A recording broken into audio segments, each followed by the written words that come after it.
masuk ke topik berikutnya untuk pembentukan karakter. Selamat siang, Ibu-ibu semuanya, Oke, terkait dengan pembentukan karakter, Bu, kita berbicara untuk maksud saya mengenai pembentukan karakter. Bagaimana sih membentuk atau menumbuhkan benih-benih generasi kita nih, penerus bangsa kita nih, gitu, untuk menjadi bibit-bibit unggul ke depannya. Oke, kita mulai dari yang ini ya, tingkat paling dasar dulu, berarti di PAUD ya, Bu ya. Berarti ini dari PAUD Bintang Timur oleh Bu Triwi. Halo Bu Triwi. Ya, halo. Selamat Bu. siang, berkah dalam. Nah, ada cerita unik nih dari PAUD Bintang Timur sepertinya terkait dengan pembentukan karakter. Nah, dari clue-nya itu ada bagaimana membentuk karakter sesuai dengan budaya Jawa. Begitu ya, Bu ya? Mungkin bisa diceritakan, Bu. Silakan, Bu. Baik, sebentar. Iya. Saya mau nyanyi dulu, boleh ya? Oh iya, boleh. Jamuran,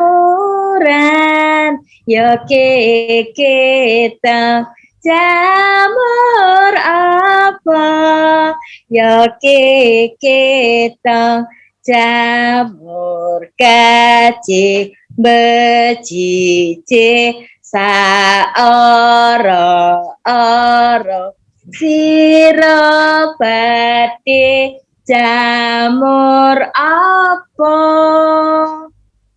Nah, itu Kak, kami dalam membentuk karakter untuk anak-anak PAUD Bintang Timur, kami mengenalkan melalui budaya Jawa. Dan di sekolah kami, setiap hari Rabu dan hari Jumat, kami menggunakan bahasa Jawa. Terutama Kak, kemarin kita awali dalam masa pandemi, di saat pembelajaran online, walaupun kita hanya lewat WA, tapi kita tetap mengadakan budaya Jawanya dengan anak-anak menyanyikan lagu jamuran, lagu gundul-gundul pajo, dan di situ anak-anak memakai baju Jawa, dan lewat Zoom kami memperkenalkan itu, dan di situ nanti anak-anak untuk bisa menghormati lagu-lagu Jawa dan bisa menghormati orang tua masing-masing dengan menggunakan bahasa Jawa. Dan di situ kami juga mengenalkan lagu bahasa Jawa untuk menyambut salam pagi. Setiap di sekolah kami menyanyikan lagu Yen esuk sugeng enje, yen awan sugeng siang, yen sore sugeng sonten, yen dalu yen bengi sugeng dalu, diparingi matur nuwun, ditimbali matur dalem, yen lewat derek langkung, yen bengi suwun pangapunten, yen lepat nyuwun pangapunten. Itu Kak. Nah, anak-anak kami itu sangat sekali fasih menguasai bahasa-bahasa Jawa. Dan kami juga punya guru bahasa Jawa yang sangat pintar sekali dalam olah seni bahasa Jawa. Dan dalam kami menyampaikan lagu-lagu Jawa, untuk anak mengenal lagu-lagu Jawa, kami menggunakan alat musik dengan kentongan, dengan kaleng-kaleng cat yang sudah tidak terpakai.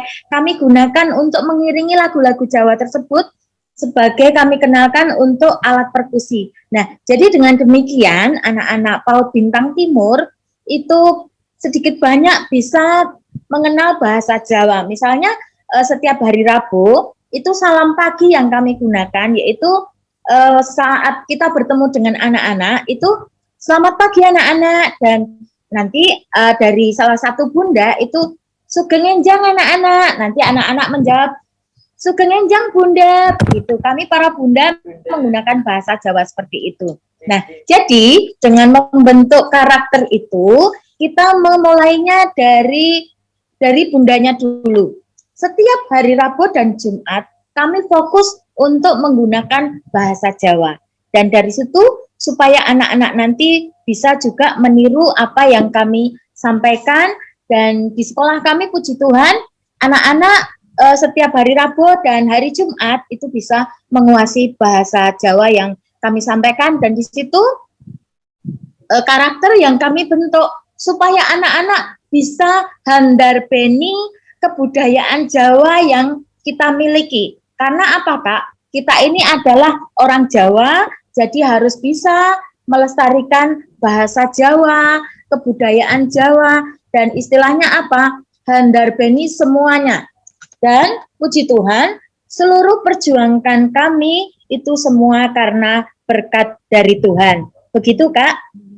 Ya.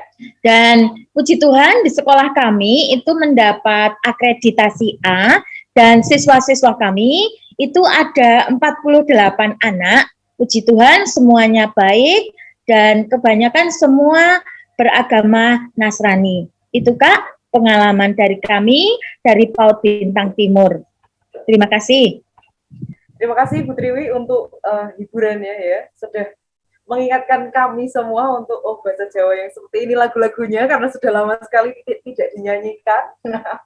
Memang kalau untuk usia PAUD akan lebih mudahnya nangkep ketika dengan lagu, dengan melakukan juga ya Bu ya. Iya, iya. Oke, terima kasih Bu Triwi. Untuk selanjutnya ada nih sekolah yang punya kebun. Iya, kira-kira dari sekolah mana ini? Ya, dari SD Prenheller oleh Bu Yanti. Monggo Bu Yanti untuk menceritakan bagaimana pembentukan karakter di sekolah tersebut. Ya, selamat siang Kakak dan Ibu Bapak sekalian di ruang Zoom ini. Terima kasih atas kesempatannya. Di sini saya tadi diminta Bu Tari selaku Kepala Sekolah untuk menyampaikan sedikit cerita berkaitan dengan dinamika di sekolah kami. Menarik sekali tadi yang disampaikan sebelumnya ya tentang apa membangun karakter melewati budaya. Jadi anak-anak bisa apa ya berpikirnya global tapi tindakannya lokal, itu sungguh luar biasa. Kemudian juga saya mengapresiasi tadi yang diceritakan di sesi pertama begitu perjuangannya dalam mencari murid sungguh luar biasa, dan kami pun sebenarnya mengalami hal yang sama juga karena sekolah kami itu ada di perbukitan Menoreh. Jadi kami di Kulon Progo sisi utara. Jadi kalau Bapak Ibu sudah pernah mengunjungi tempat wisata Glinggo, Kebun Teh, nah itu kami ada di kaki bukit itu.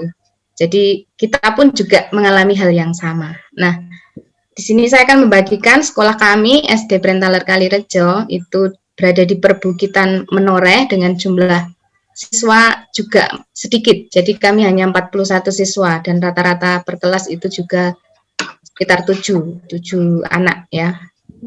Dan keberadaan di puncak gunung tentu dengan segala kondisi geografis, kadang mati listrik, juga ada misalnya angin kencang lalu merobohkan pohon menimpa jaringan listrik, maka ya kami ya harus bersahabat dengan kondisi alam. Intinya belajar di era pandemi ini kami sungguh dibuat lebih sabar lagi karena kondisi alam tersebut.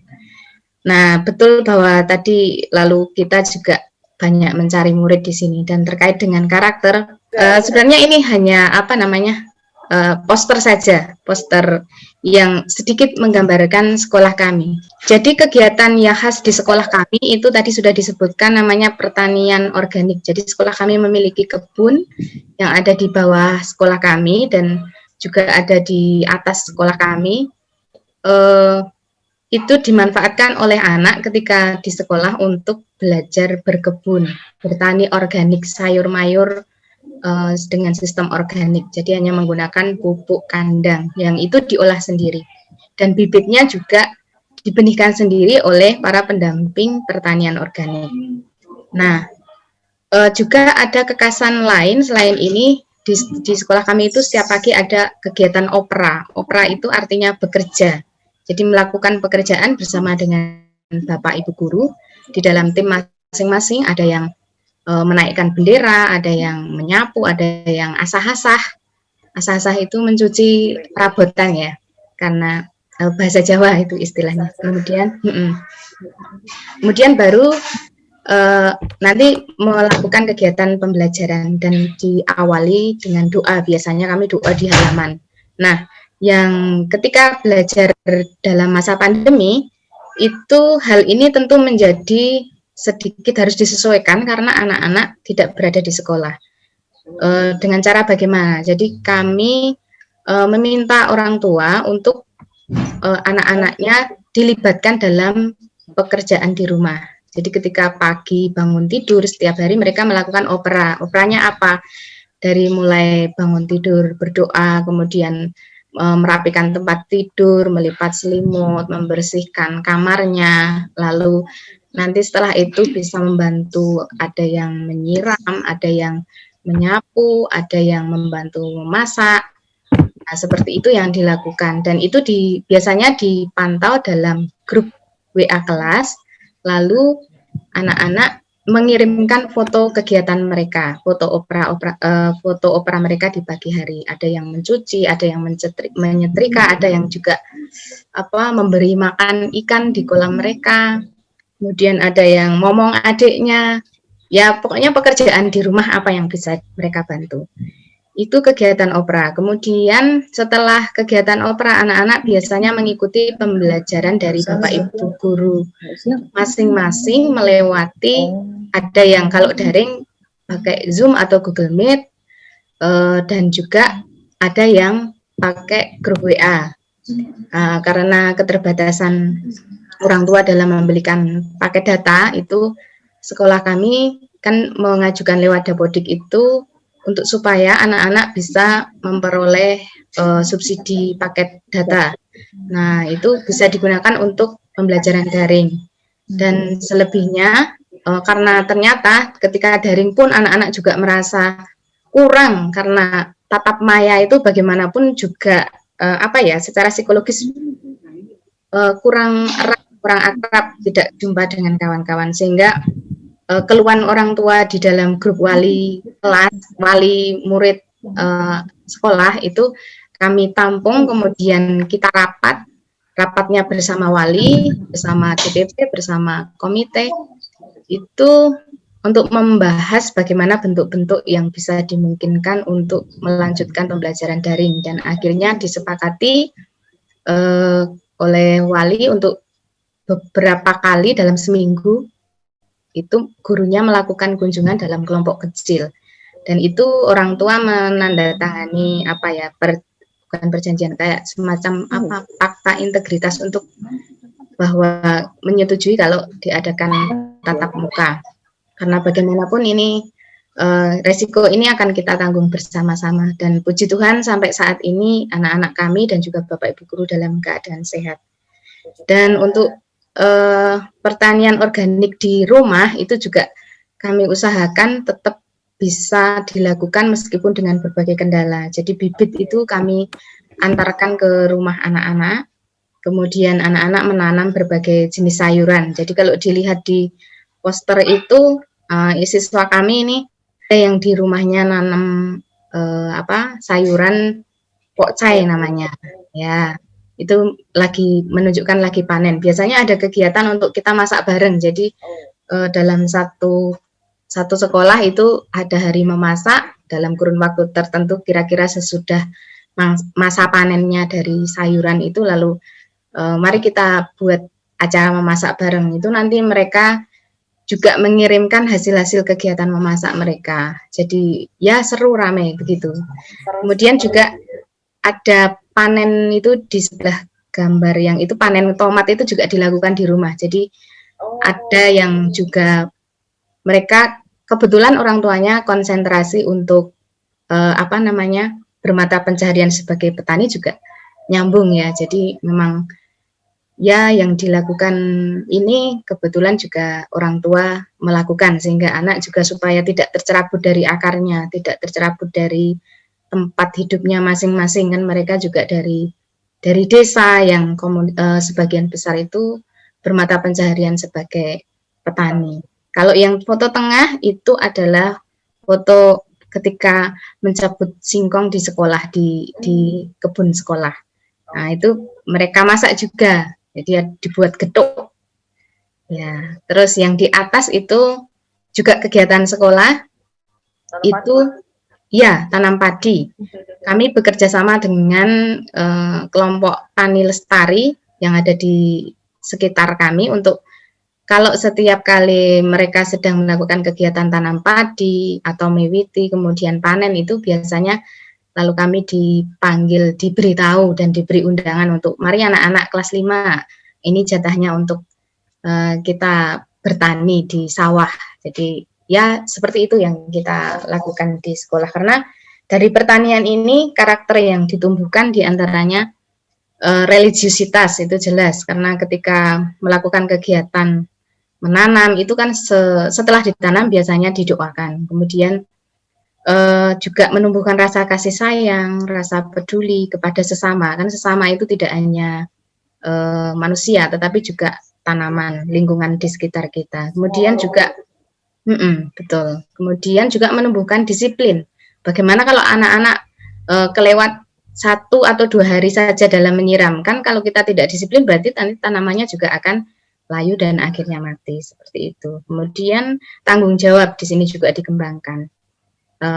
Kegiatannya memang melalui ini pertanian. Kemudian juga ada menghargai, kemudian juga mensyukuri berkat karena dari hasil yang kita tanam, entah apapun itu bentuknya, misalnya panen buncis kok buncisnya cuma sedikit, atau tanaman saya kok banyak bolong-bolong dimakan ulat. Nah, seperti itu ya. Ya kita syukuri itu berkat untuk kita. Barangkali dengan dimakan ulat kan kita jadi tahu juga bahwa ada kehidupan lain di sekitar kita yang mereka juga membutuhkan makan. Kemudian juga yang tidak kalah penting itu terlibat dalam karya penciptaan Tuhan itu. Ya, begitu saja kira-kira ya, Mbak Restu dan Bapak Ibu yang bisa kami ceritakan dari sekolah kami. Iya, terima kasih Bu untuk penjelasannya. Berarti dengan satu kegiatan saja banyak ya ternyata yang bisa dibentuk dari sebuah kebiasaan menanam, merawat dan sebagainya. Untuk selanjutnya, kalau dari TK Bedono, kalau